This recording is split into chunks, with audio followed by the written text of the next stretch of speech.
test next week on Thursday. But take a look at the homework. I changed the assignment for the last 6 problems. So if you didn't catch those are the problems to do. So omit the other ones. Yeah, the assignment's a bit long, so make sure you have enough time to work the problems.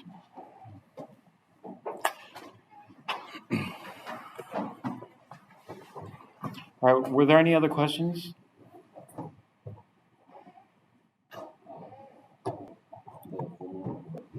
Yes. Yeah, we'll finish it together. So some people's crystals have grown a little bit, but what I'm thinking is we'll do one more recrystallization to try to get bigger. Did you guys take a look at your crystals yesterday? Mine dissolved again. Oh, they dissolved again? Okay. We're going to try a little bit more aggressive. And so I've been thinking about it. We'll probably heat it up to dissolve it and make it a little bit more saturated. The last time we dissolved it in the minimum of room temperature water. And so this time we'll try to dissolve it in the minimum of hot water and then cool it down. And it should crystallize more nicely. But I'll try to squeeze that in to one of the lab. That'll boil off the water. Yeah, that'll boil off. So if you just heat it on the hot plate and then just bring the volume down, then it should be okay. So yeah, don't worry about the formal report. Did everybody turn in the Le Chatelier's lab report though? Either emailed it to me or handed in the copy? Okay. All right, so for this week's labs, yesterday you just need to scan your observations and then submit those. Tuesday's lab with the calculations, we're actually going to go through the calculations in class, or at least talk about them. And so you'll submit the calculations for Tuesday's lab in addition to the observations. Observations is just what is the pH. It's not much. You don't have to write anything about calibrating it, other than you calibrated it with a pH 4 and a pH 7 buffer. Usually you try to pick the buffers to where you think the pHs will be. So if all the pHs are going to be on the high side, then 4 and 7 is not a good calibration. Probably a 7 and a 10 would be a better calibration. If the pHs are both on the low side and the high side, then a 3-point calibration would be better, like 4, 7, and 10. So those are just little strategies. That's in case it's not completely linear, the calibration. And so if it's a curve, we want to catch the curve or as much of the curve as possible. And so usually we call it calibration curve. All right. We'll go back to the calculation. What was the calculation we left off with yesterday?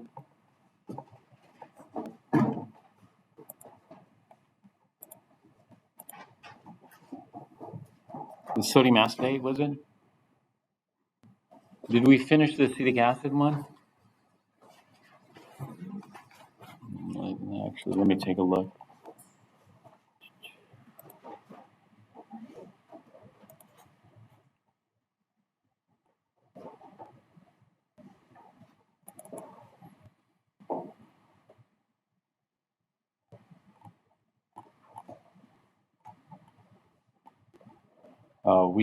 We did the sodium acetate one. All right, we're ammonium chloride. Okay.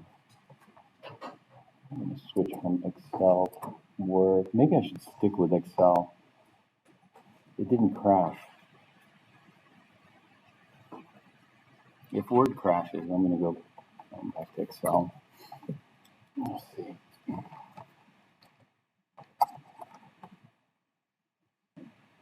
All right, so the next one's ammonium chloride. Ammonium chloride consists of ammonium ions and chloride ions. Chloride ions we completely ignore. Why?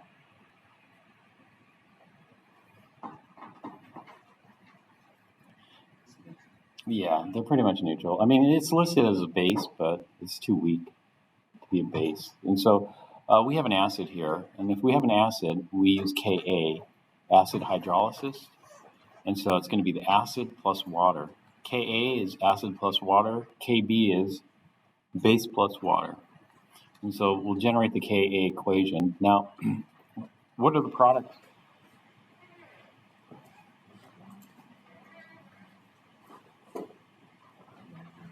Ammonia and hydronium. Oops, I got to record this.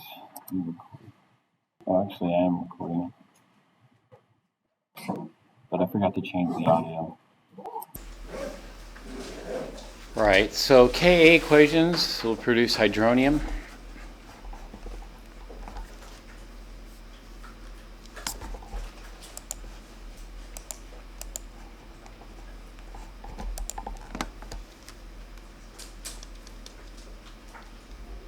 And the conjugate base of ammonium, which is what?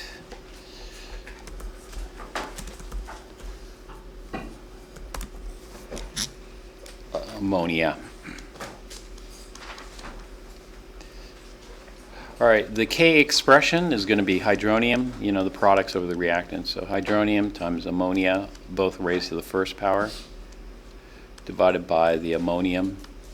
Water being a pure liquid does not, the concentration does not change. Its activity does not change, so just leave it as is. So the first thing is we're going to calculate the experimental Ka value based on our pH. So what do I write in here? Well, what was the ammonium chloride concentration? 0.1. What do I write in for water? Nothing. This is a big mistake with beginners. They try to put something in for water. We don't put anything. How about hydronium? 0. So we're pretending that nothing's happened yet. So we just added the ammonium. It hasn't hydrolyzed. Now we're going to let it hydrolyze. It's a weak acid, so it only partially hydrolyzes. Well, how much? You know, what percent? Well, it's hard to tell by percentage because percentage changes. We don't know exactly how much, right? But we can try to figure it out. Water actually does change too. So if we lose a little bit of ammonium, we're going to lose the same amount of water, but we have so much there. You know, it's like if you had a giant swimming pool and a drop of water splashed out of the pool. Do you really worry about it? No. Does it really change? No. The volume of the pool? No. All right, so this is plus X molar here. And so I have 0.1 minus X. This is going to be X molar. This is going to be X molar. So this is our standard ICE table set up here, except we know what X is. How do we know what X is? The pH. And so all we're going to do is we're going to take our pH and then go to the hydronium ion concentration. So we don't have to do the extra step that we had in the last problem because we have the pH and this is an acid. And the hydronium ion concentration is going to equal 10 to the minus pH molar. And so what was the pH that you guys got for ammonium? Let's see. We might as well just use the average again.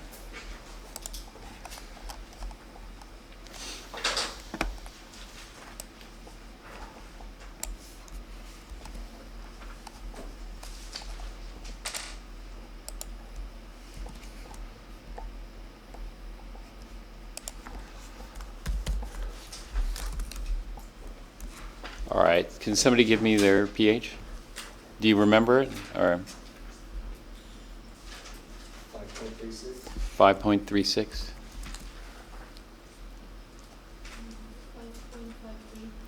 5.53? 6.07? Anyone else? Probably if you're trying to decide how many trials should you do, let's say you're designing an experiment, what do you think is the best as far as cost versus benefit goes? How many trials would give you the best return statistically? The more trials, the better. Actually, if you could do infinite number of trials, then you could eliminate random error. But we can't do infinite.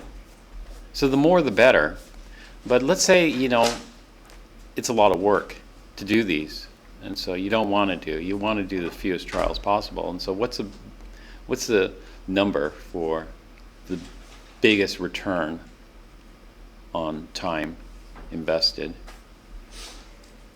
Probably 3 trials. 3 trials, yeah. I think I mentioned that the other day. And that has to do with the 95% confidence interval, because there's a factor that depends on how many trials you do. And it goes from 12 times to like a fourth of that, like 3 or 4 times. And so it's quite beneficial. But the more trials, the better. In this case, the average, you can calculate 565. Our standard deviation, that's fine. Standard deviation is going to be 0.37. But our 95% confidence interval is going to depend on how many trials we do. Here, do you see, I have 95, so it's 0.95. So it's 1 minus 0.05 gives me 95%. And then this is the standard deviation that Excel uses, which we just calculated, C178 cell. But this 6 is the number of trials. And now take a look, it's 0.39 now with 6 trials. We're going to drop this down to 3 trials. Oh, I did the wrong one. I want to do this one here. We can drop this down to 3 trials since we only did 3. And so we're gone from 0.39 to 0.92. And so, yeah, more trials does help. If we had 1,000 trials, drops it down to 0.02. Yeah. All right. So it's kind of a big spread. It also depends on the precision. So if we had better precision, then we're going to have tighter results. So let's say this one were a 536. And this one were a 537. Then it really drops it way down. It was closer to plus or minus 1. Now it's only plus or minus 0.01. And so the number of trials will impact this, and the spread on the trials. We don't know which one's correct. Maybe 607 is the correct one. That's the whole thing about random error. And so this is why we use statistics to try to guess where it falls in. All right, so I think the best is just to take the average, 565, so let's go with that.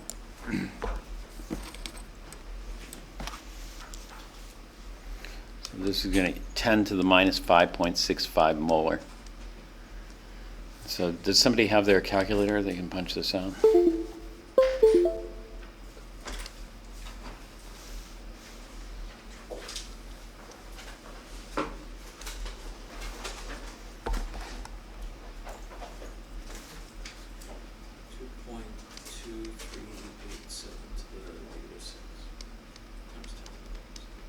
Thanks. All right, so that's the hydronium ion concentration at equilibrium, so that must be equal X, 2.2387 times 10 to the minus 6. The ammonia concentration is going to be the same. They're going to form in a 1-to-1 mole ratio, so 2.2387 times 10 to the minus 6 molar. And then over here, we'll have to calculate this. This is going to be 0.1 minus 0. I need 5 zeros after the decimal. 1, 2, 3, 4, 5, 2, 2, 3, 8, 7. This is going to give me 0.0999997.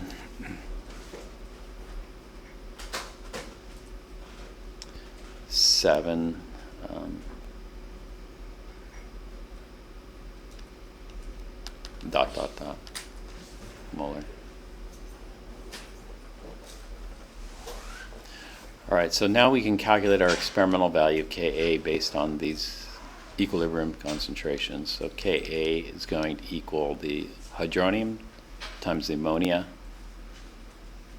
So that would be 2.2387 times 10 to the minus 6 squared divided by 0.0999997, etc. And so what do you get for this?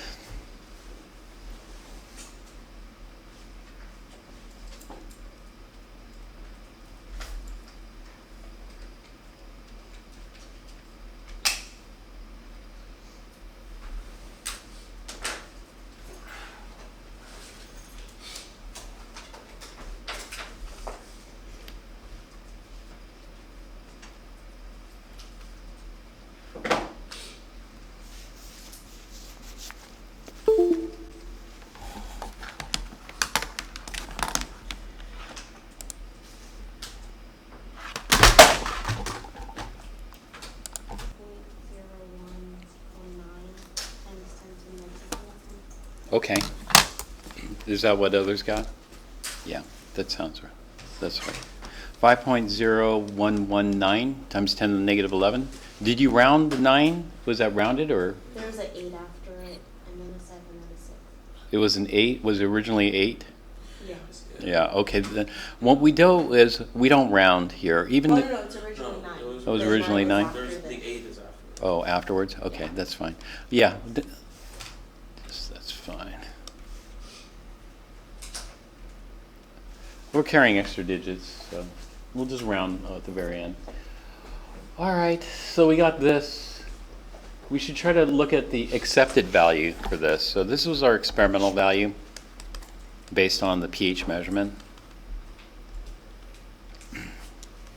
And so the accepted value would just look up in a table. And let's take a look at Appendix D, which should have more entries than the one in our book. And I look, and do you see any ammonium here? No. Go down. Do you see any ammonium? No, there's no. I told you that we don't need a base table, technically. But sometimes people do use base tables. Ammonium's up on that chart over there. So we could look at that chart. But when we look at the book's chart, we don't have ammonium. But we do have what? Ammonia. Yeah. And so what we're going to have to do is we're going to have to use the conjugate relationship to determine Ka. So the Ka for ammonium is going to equal Kw divided by the Kb for ammonia.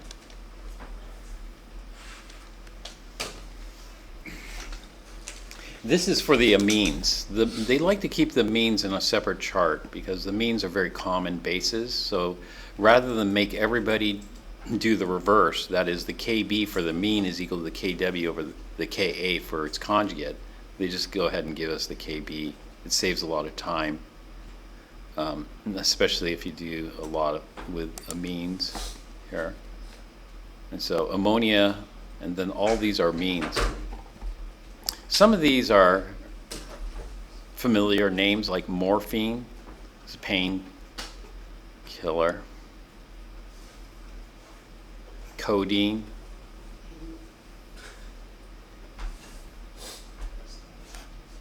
A lot of medications here.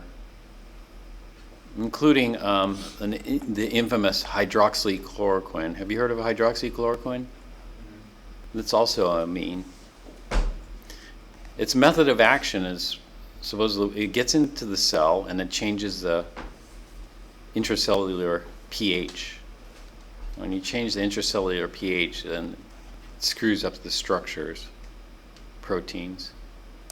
So, all these are weak bases. These amines. Oops. Okay, I was going to go to page 2. Seems to be missing. Try that one more time.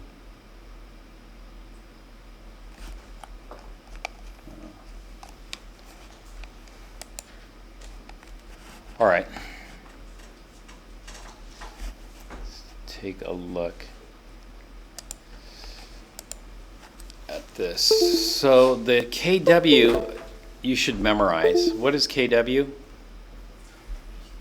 it 1 times 10 to the negative 14? Yeah, it's 1.0, 2 sig figs times 10 to the negative 14. At what temperature?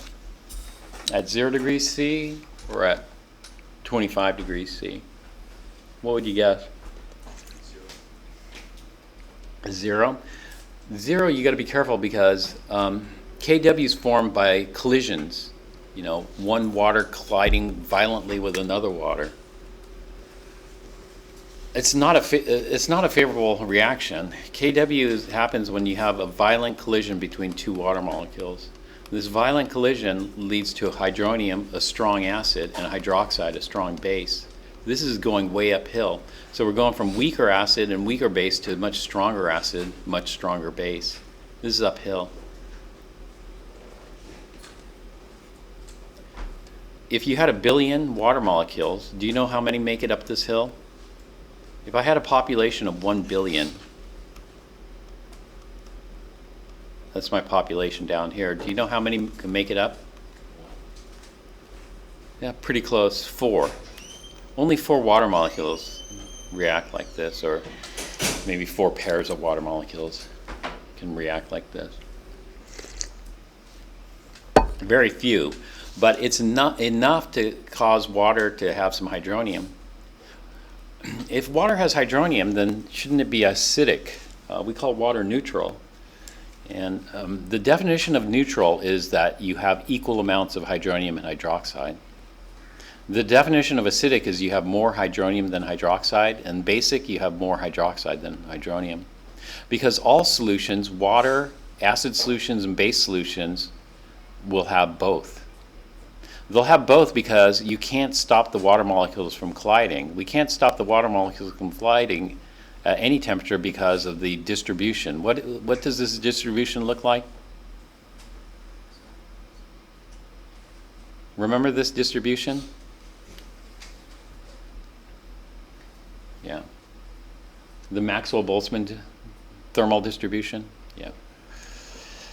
So anyway, 1.0 times 10 to the minus 14 divided by Kb of ammonia. Kb for ammonia is a number I have actually memorized, 1.8 times 10 to the minus 5. And so this comes out to 5.55 times 10 to the minus 10. So we're off by about an order of magnitude. Experimental. It's a little off. We'll just say a little off. Well, it looks like a lot off. I mean, to be wrong by order of magnitude is off. You calculated one yesterday. You want the data? The calculated one, yeah, that was way off. Yeah, that was way off. I'll just call this one off. So what should our pH have read? And so we're going to do the other type of calculation. So we're just going to do the backwards calculation of this. And so what will the pH be if we use the right Ka? The Ka is 1.8 times 10 to the minus 5, and we had a concentration of exactly 0.1 molar initial ammonium.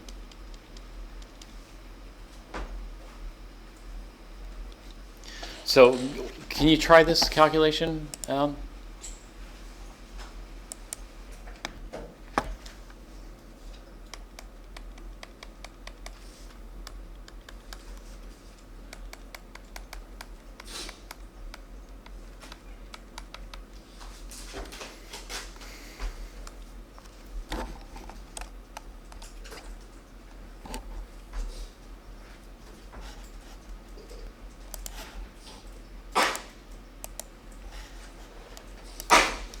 Bless you.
Anybody get it?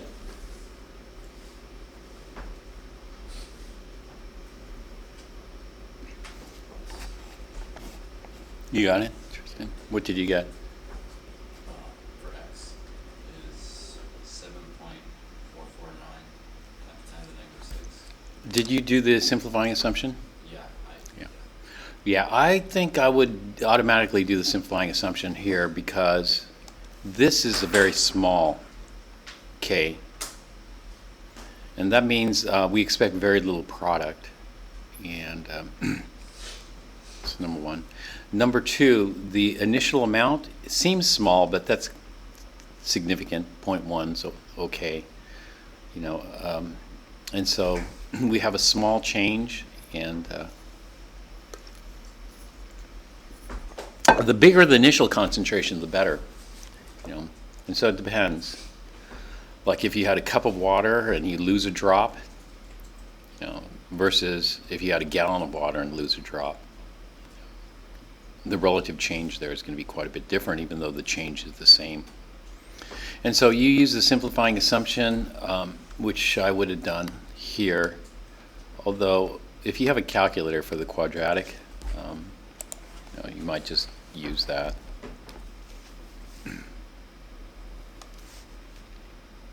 If we use the simplifying assumption, we're assuming that x is much smaller than 0.1. That's an assumption.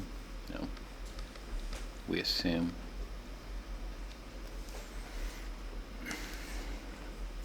So this is going to simplify it into x squared over 0.1, which means our x value, can you give it to me one more time? 7.449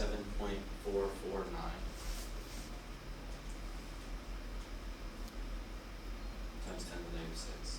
So 5 zeros.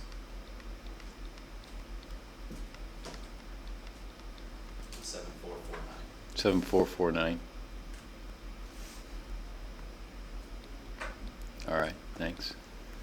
7449.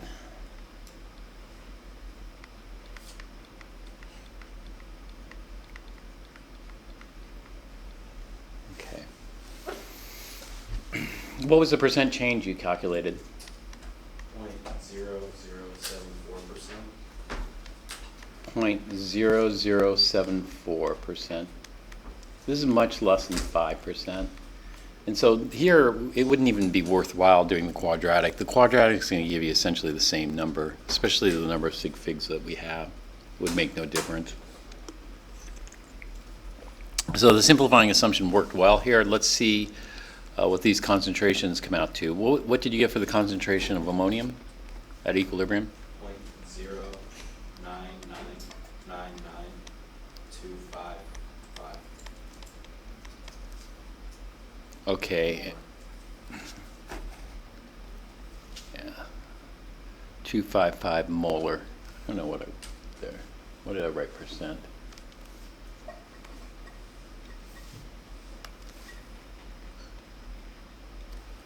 These are going to be the same here. 5 zeros after the decimal. 7449 molar. Both of those those are the same. And then you double check the K. What did the K come out to? 5.5504 10 to the negative 10. Times 10 to the negative 10. That checks out. That's good. And so this is good. And did you calculate the pH? Yes. 5.127. Okay. So the pH should have been about 5 on the low 5s, 5.127. Let's see what our pHs. All right. So this is closer to the 536.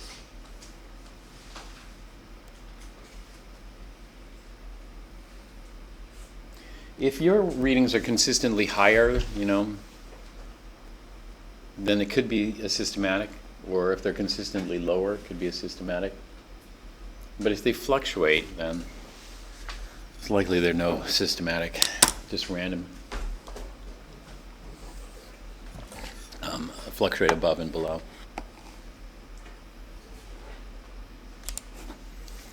All right, the next one we're going to look at is sodium carbonate.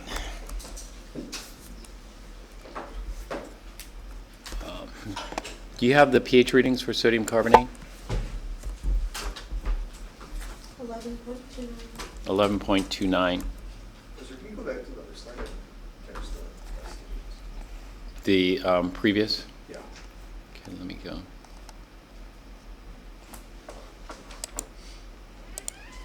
This one?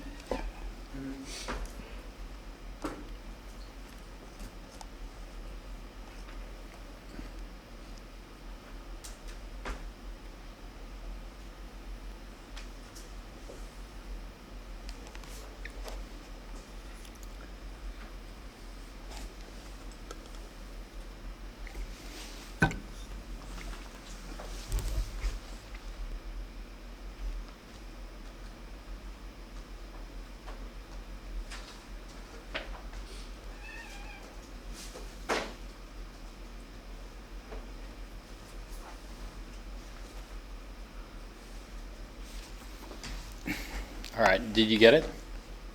Yeah. Okay. All right, so does anybody else have their sodium carbonate pH?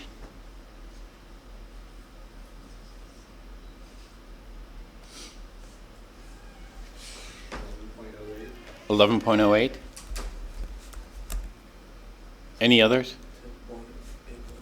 10.81.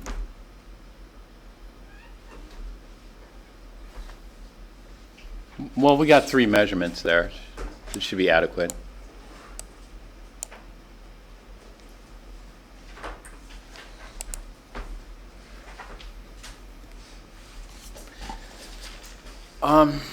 So we'll use 1106 for this. But right off, you see that what we see is the pH is quite a bit higher than sodium acetate. The average on sodium acetate was 7.7. The average on this is more like 11.1.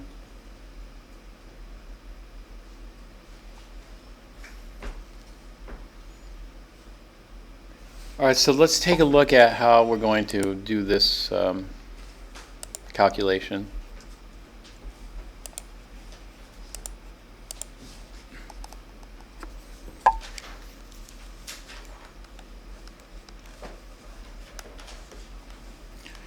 Like chloride, sodium ions are neutral, and so the only thing that's reactive is carbonate.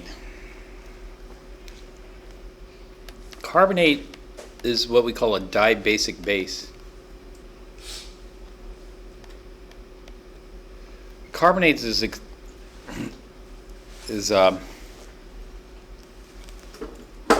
dibasic base because it could accept 2 protons. The first proton would form bicarbonate. The second proton would form carbonic acid. So it's a dibasic base.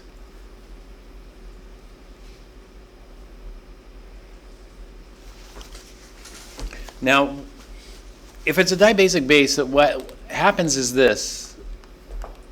Carbonate will accept 1 proton from water, like this.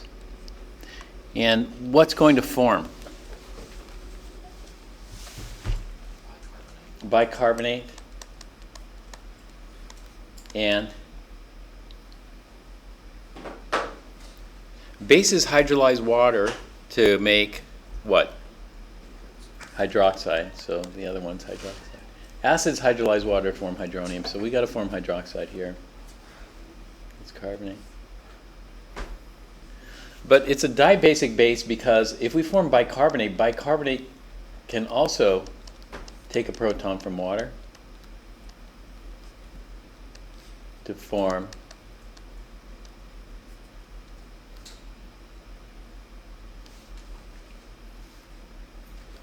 hydronium and what?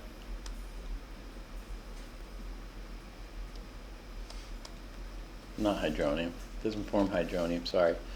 Bicarbonate is what we call amphoteric, right? So bicarbonate, what does that mean, amphoteric? Have you heard that word before? Water is amphoteric. There's another name for it too. It's called amphiphilic.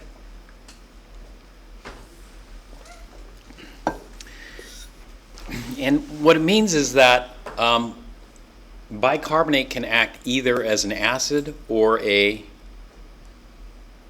base. And here I was thinking, what we'll do is we're going to just go ahead and form hydronium, and what would the other product be?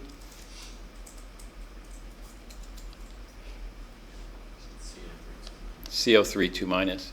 And so what we have is if bicarbonate acts as an acid, acids form hydronium. And so we'll have bicarbonate plus water forms hydronium plus carbonate. But I'm going to completely ignore this one. Well, I don't really ignore it. I'll tell you why. We can cross it out. I'll probably show it to you and spend some time talking about it. Instead, what I'm going to do is I'm going to do this. Bicarbonate can act as a proton acceptor. So if instead I take bicarbonate and react it with water, I can form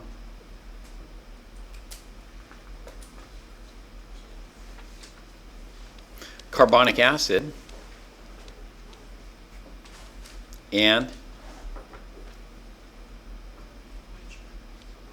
OH- hydroxide. So let me give you the simple one. This involves no conceptual. If we have a base, you look for all hydroxide ion producers.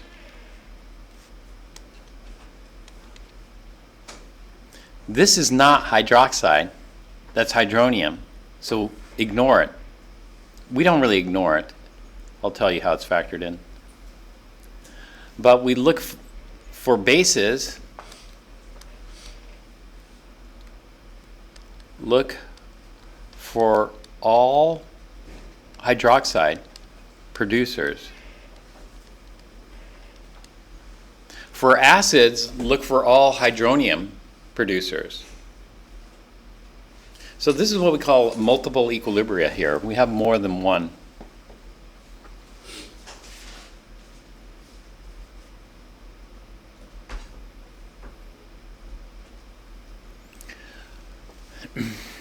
And then what we're going to do is we're going to do it in steps. So step 1, we'll have the carbonate react. Step 2, the bicarbonate that we formed from step 1 will react. And then there is a step that's missing, a step 3.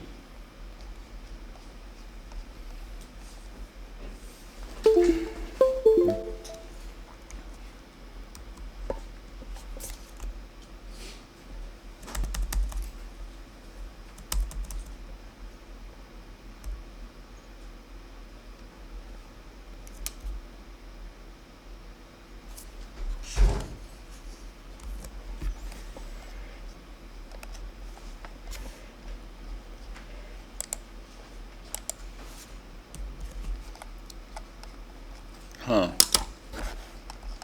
Don't tell me it's gone.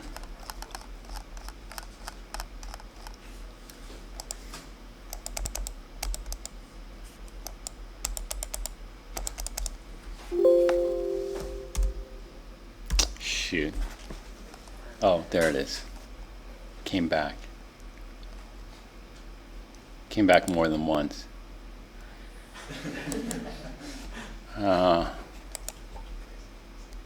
Okay.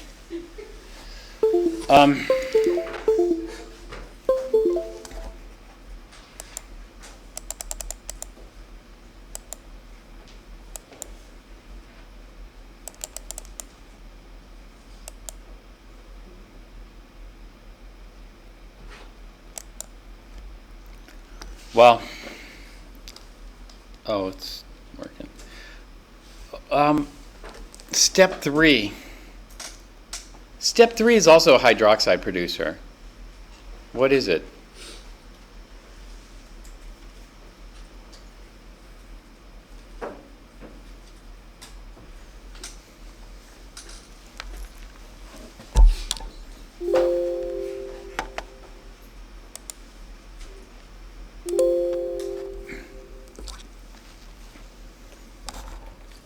Tell me when you give up.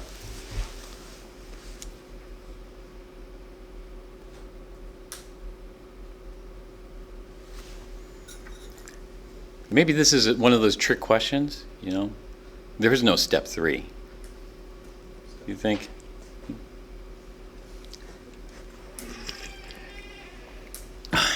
Just to see how well you really know it, you know?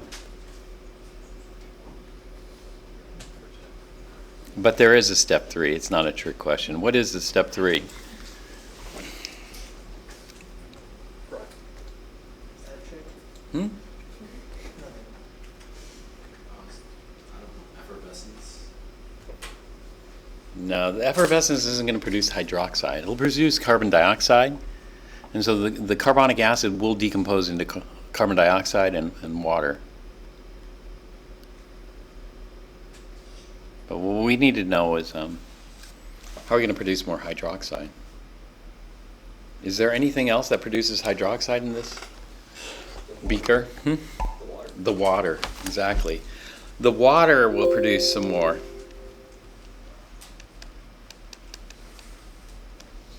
Now, do you expect water to produce much additional No, why not? Why not is because when we look at the K value for this, the K is going to be 1.0 times 10 to the minus 14. It's very small, right? But there's something else that counters that. And what counters that is, what is the molarity of water? You know, the molarity of the carbonate, was this 0.1 molar as well? I think it's 0.1 molar. But do you know what the molarity of water in this is close to? 55.5 molar. I mean, if you take a liter of pure water, it's 1,000 grams. Water is 18 grams per mole, so it's 55.5 moles in a liter. And so there's a heck of a lot of it. But if that's the case, why didn't I do this? Because not only does water make hydroxide, it also makes hydronium. So if I back up to the previous reaction here, I'm missing the contribution. If I can back up. Let's see. Yeah. I didn't factor in all the hydronium in this. This is ammonium in water. Why didn't I factor in water's contribution here? I should have. You know, I should have. I completely ignored it. And look at the previous calculation, the one before this. The one before this, I'm producing not hydronium, I'm producing hydroxide. So why didn't I factor in water there?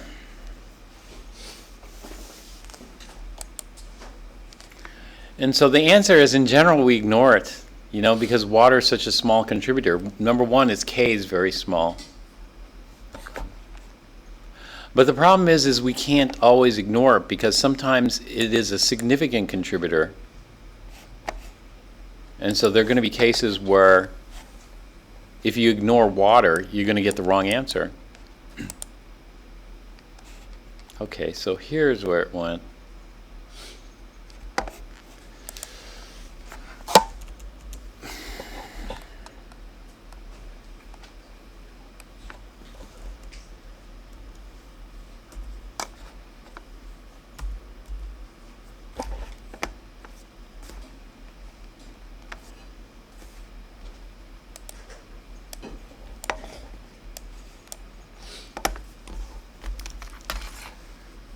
Anyway, this is our step 3 here.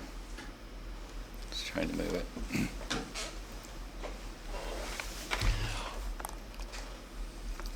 So the next example we're going to do is we're going to look at 1 times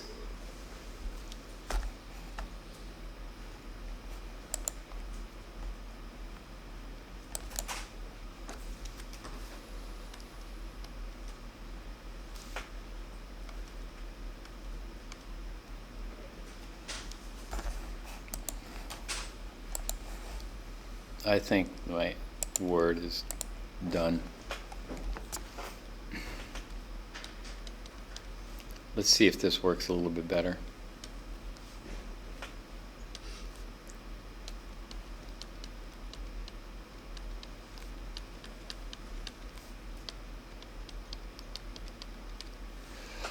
All right, figure out the pH of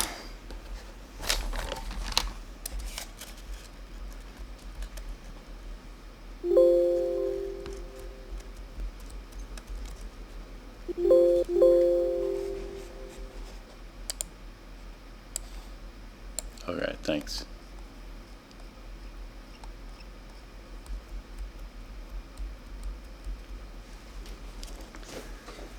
All right, tell me what the pH of 1 times 10 to the minus 8 molar HCl is.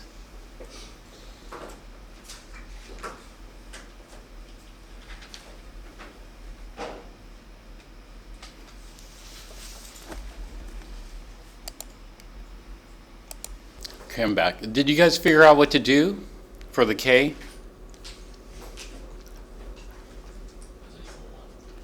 No. K does not equal 1. K is equal to, well, what's the Ka for HClO4? Very large. And the K for H2SO4? Large. And so for HCl, it's going to be between large and very large. And so we'll just call it very large.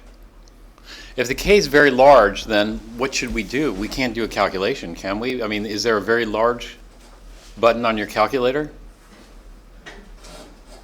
Yeah? It's probably too expensive to buy one of those. And so what are you going to do? Assume 100%. Yeah, exactly. You're going to assume 100% reaction. You know, 100% reaction, K would be infinity, right? Or K would approach infinity. So we just assume 100% reaction. And then go ahead and tell me what the pH is.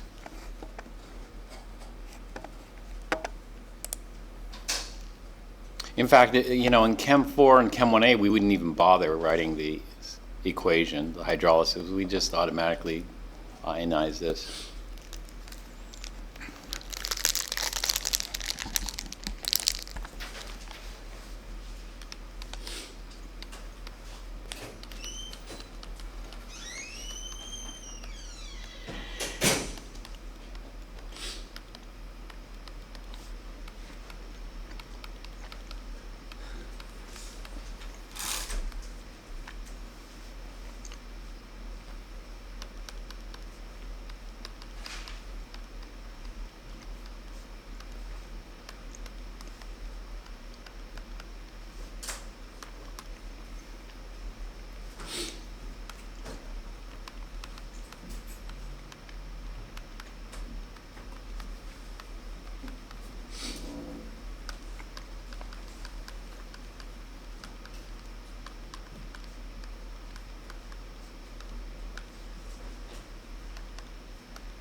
So we assume 100% reaction. So this is not really a two-way reaction here. This is just one way,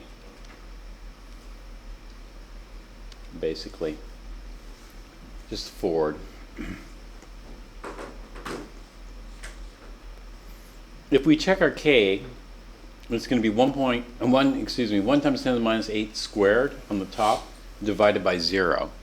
So 1 times 10 to the minus 8 squared divided by 0 is going to be very large. Right? So we're okay.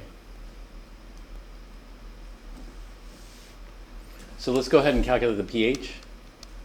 The pH is equal to the negative log of the hydronium ion concentration at equilibrium.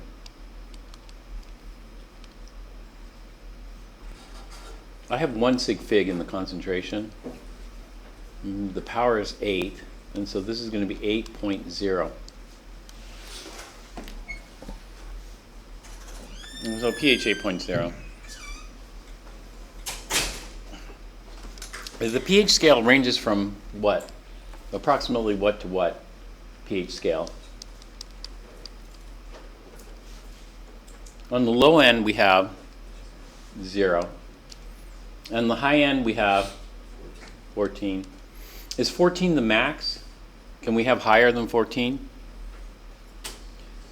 Yes. So why don't I just write the max?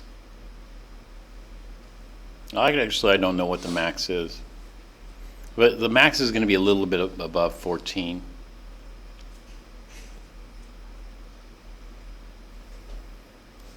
Can I have below 0? Yes. So far, the min has been around negative 2.7.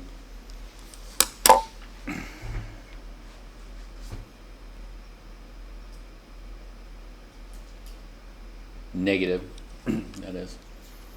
And so neutral is 7. That means we have 1.0 times 10 minus 7 molar hydronium and 1.0 times 10 to the minus 7 molar hydroxide.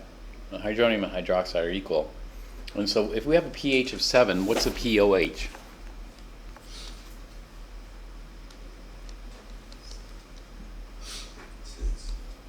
Close? 7. The pOH and pH are the same. If we have a pH of 0, what's the pOH? 14. And finally, if we have a pH of 14, the pOH must be 0. So if we have a 7 pH, we usually use the pH scale. We don't usually use the pOH scale. And so what you want to do is you want to get comfortable with the pH scale here. If we have a pH less than 7, do we call that acidic or basic? Acidic. And so it's easier just to remember, pH is like below 7 or acidic. This would correspond to pOH is greater than 7, but it's all right. And then if we have a pH above 7, then we call it basic. A little bit above 7, we call it weakly basic or moderately basic. And then the closer we get to 14, it'll become more strongly basic. And so when I look at 8, that's just a weakly basic.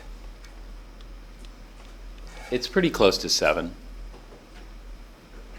It's weak base. But there's something weird about this. What's weird about this is HCl is not a weak base. HCl is what we call a strong acid. It's one of the 7 common strong acids you're supposed to memorize. Is this a hidden property of HCl? Hidden property? No, it's supposed to be an acid, so what went wrong? Did we use the wrong equation? Remember I said that,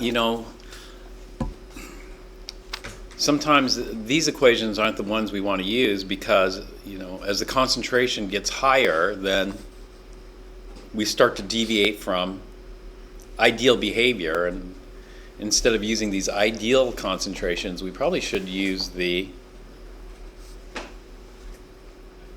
effective concentration.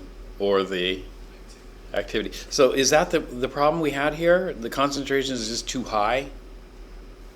That, I mean, 10 to the minus 8 molar, does that seem pretty high to you? No. That's not the problem. The problem is not because we're not using the effective concentration. What is the problem?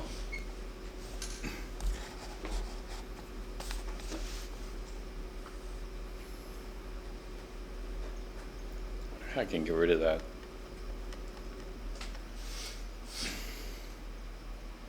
All right. Do you give up? You didn't count the water. Yeah, right. We need, in this case, we need to worry about water. We shouldn't have stopped here. And so what we're going to do is we are going to not stop here.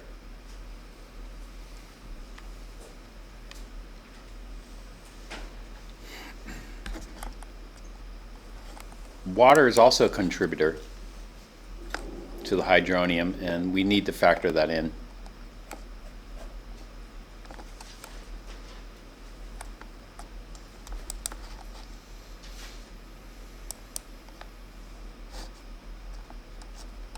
Okay, there it goes, starts moving.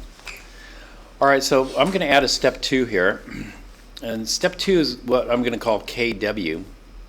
That is, water hydrolyzes water to form hydronium like Ka and hydroxide like Kb. And so we're going to get a little additional hydroxide here. How much additional hydroxide? Well, what we're going to do is we're going to assume that no water has hydrolyzed yet, and so we haven't generated any hydronium. However, there's hydroxide here to begin with, and the hydroxide comes from step 1. So from step 1, we're going to end up with, oops, no, not hydroxide, hydronium. I got this backwards. Let me fix that.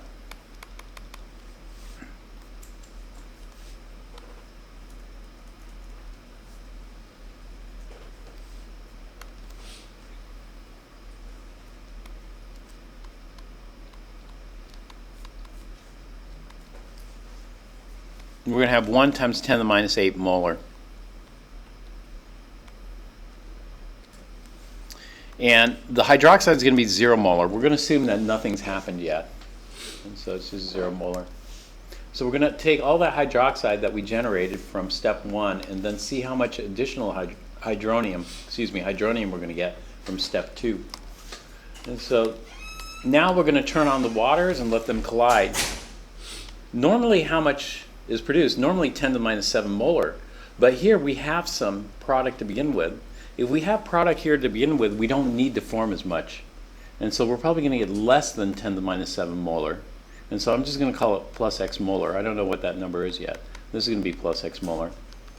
And so that at equilibrium, I'm going to have 1 times 10 to the minus 8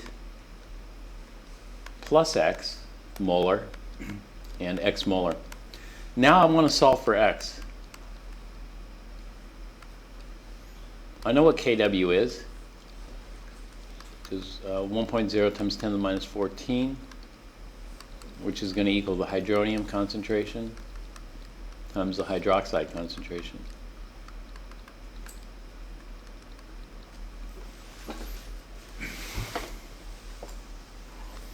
When I look at this, it looks like the simplifying assumption should work well. It looks like it should work well because look at that K. That K is tiny. But there are two things that you need to consider when you're looking at the simplifying assumption. One is K in the direction of change. K in the direction of the change forward is very small. Therefore, the change should be very small. The other thing you need to look at is the initial. You know, let's say you found a drop of water on Mars. You know, that would be pretty significant. It'd be frozen, but it'd be pretty significant. But let's say a drop of water splashed out of an Olympic-sized swimming pool. Would that be significant? No, nobody would care. Oh, you know, a drop of water flew out of the swimming pool.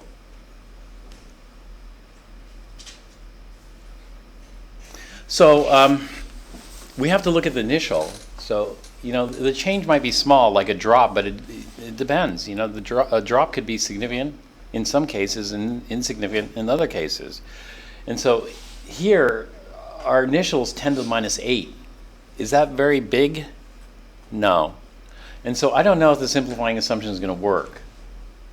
Even though I don't know if it's going to work, I'm still going to try it because it just saves so much time. So what I'm going to do is I'm going to solve for x. That's going to give us 1 times 10 to the minus 8 plus x times x, and then I'm going to use the simplifying assumption. If I do that, then this simplifies into 1 times 10 to the minus 8. That is, we assume that x is much smaller than 1 times 10 to the minus 8. That assumption might be faulty, and then it's going to be x. And so x,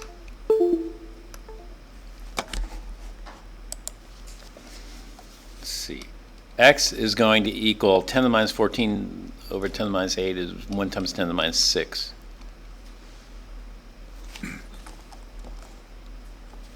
And that's going to give us a percent change of 10 to the minus 6 over 10 to the minus 8 would be 10 to the positive 2 times 100, which would be 10 squared. So 10 squared times 10 squared is going to give us 10 to the 4th. And so the percent change is going to be 100,000. Or is that 10 to the 5th? 10,000. The percent change will be 10,000.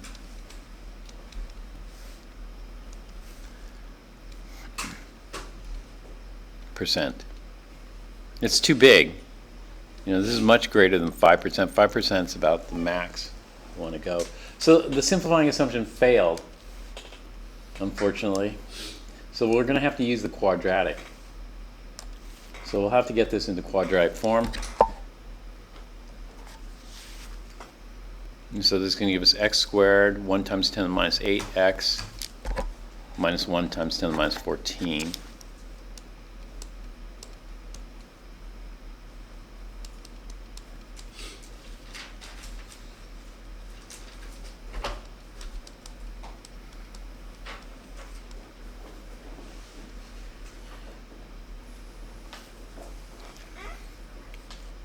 This is going to equal 0. And then I'll use my quadratic solver here to calculate it. Let me switch over here. I'll switch back in just a sec.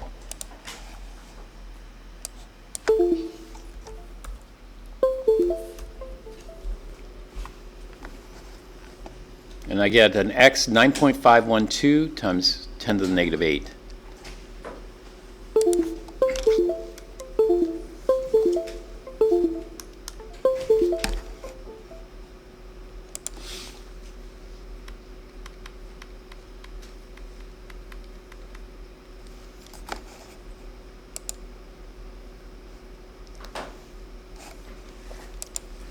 All right, so plug it back in here. 9.512 times 10 to the negative 8, or times, what did I get? Times 10 to the negative 8, yeah. And so this is going to equal 1 times 10 to the negative 8 plus 9.152 times 10 to the negative 8. So this is going to give me 10.152 times 10 to the negative 8.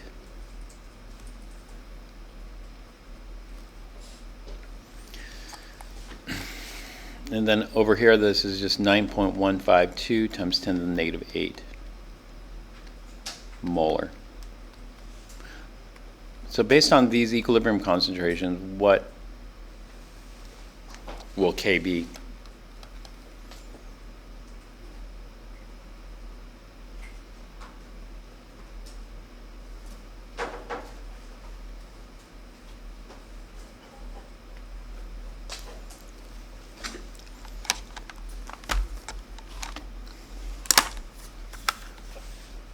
So I'll just calculate it here. 9 point, was it 152 or 5? Yeah, 512, sorry. 9.512.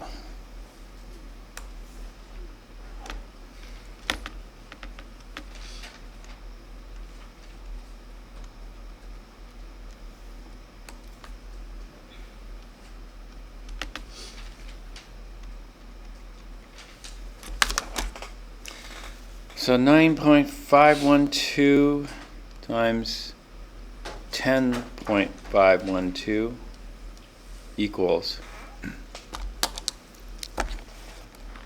And so I get a K value that's 0.999901 times 10 to the negative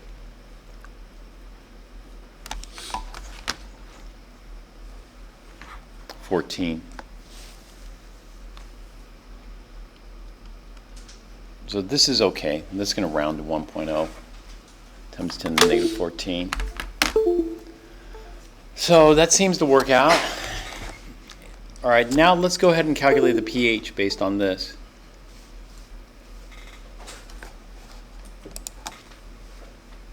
Hydronium concentration.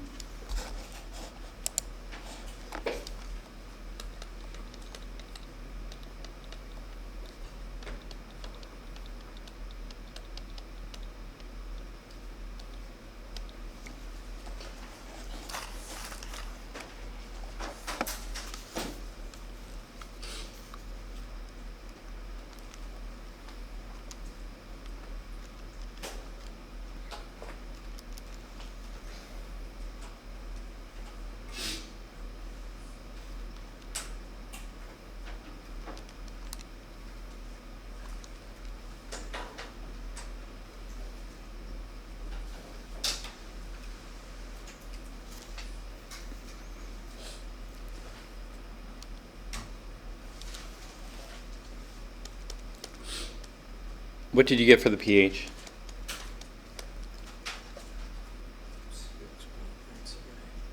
6.978. All right, thanks.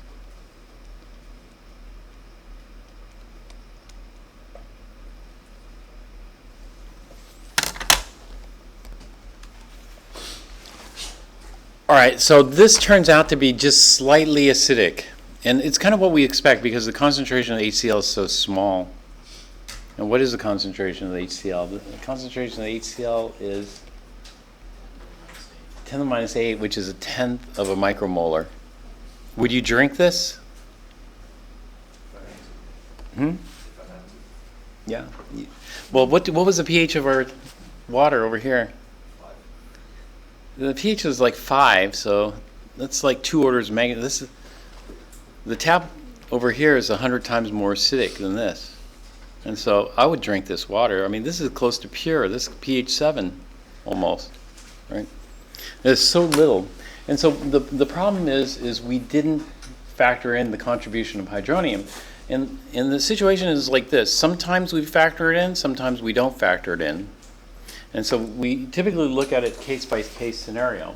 Like in all the previous calculations, I wouldn't have bothered factoring in because I would have figured that the additional hydronium that we get from water is going to be negligible. In this particular case, I'm going to factor it in, and the reason I'm going to factor it in is because we have such a low concentration. You know, if we didn't have such a minuscule concentration here, then I wouldn't worry about it. And so if this were like 3 molar HCl, then the amount of additional hydronium you're going to get from water, the max would be 10 to the minus 7 molar. 10 to the minus 7 molar is going to have no impact on 3 molar. At all. It's going to be negligible.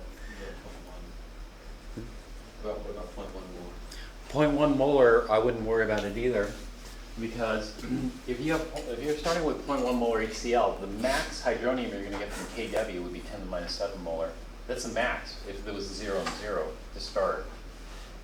And so, you know, it's not going to be significant. And then, if you had 0.100000000 molar, then yeah, maybe I'd consider it because it's going to change the sig figs at the end, you know. But otherwise, I wouldn't worry. And so what we're going to do is we're going to try to figure out, you know, when do you have to factor in Kw and when can you ignore it? That's basically what we want to try to get a feel for by doing some calculations and then just kind of making the judgment. If you don't know, then you always include it. You know. All right, we'll stop here. So the report for this is, we're still working on the calculations, so it won't be due for some time until we finish all the calculations. We'll finish all the calculations on Monday, I'm sure, or Tuesday. Okay. But anyway, I'll see you after the weekend. Thanks.